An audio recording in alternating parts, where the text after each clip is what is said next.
Hello everybody, it's Miss Flett here and I am going to be sharing with you an extract from The Giver by Lois Lowry.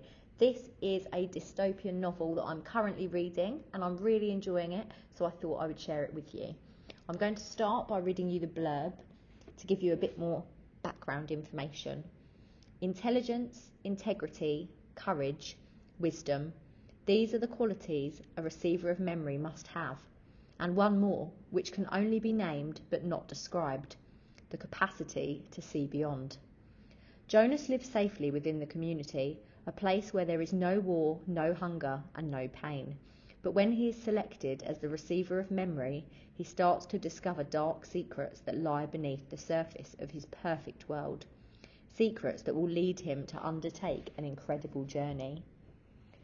The extract I'm going to read you is where the protagonist, Jonas, is at the ceremony and he's finding out what society are going to allocate him, what his role will be within the community.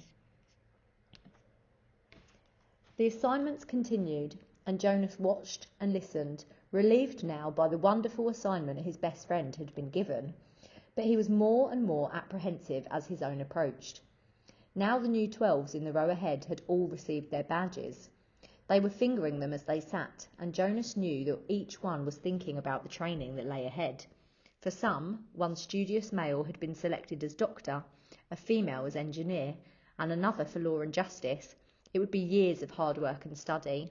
Others, like labourers and birth mothers, would have a much shorter training period. 18, Fiona, on his left, was called. Jonas knew she must be nervous, but Fiona was a calm female. She had been sitting quietly, serenely, throughout the ceremony. Even the applause, though enthusiastic, seemed serene when Fiona was given the important assignment of caretaker of the old. It was perfect for such a sensitive, gentle girl, and her smile was satisfied and pleased when she took her seat beside him again. Jonas prepared himself to walk to the stage when the applause ended and the chief elder picked up the next folder and looked down to the group to call forward the next new 12. He was calm now that his turn had come. He took a deep breath and smoothed his hair with his hand. 20, he heard her voice say clearly. Pierre. She skipped me, Jonas thought, stunned. Had he heard wrong? No. There was a sudden hush in the crowd, and he knew that the entire community realised that the chief elder had moved from 18 to 20, leaving a gap. On his right, Pierre, with a startled look, rose from his seat and moved to the stage. A mistake. She made a mistake. But Jonas knew, even as he had thought, that she hadn't. The chief elder made no mistakes, not at the ceremony of 12. He felt dizzy and couldn't focus his attention.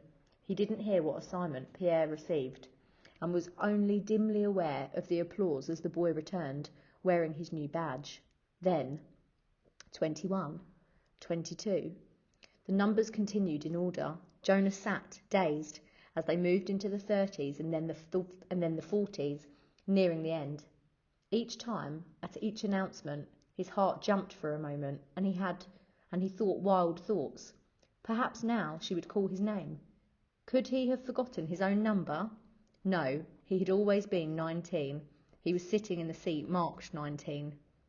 But she had skipped him. He saw the others in his group glance at him embarrassed and then avert their eyes quickly. He saw a worried look on the face of his group leader. He hunched his shoulders and tried to make himself smaller in the seat.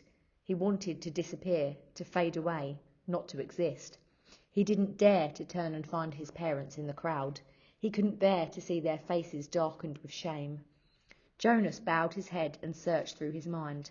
What had he done wrong?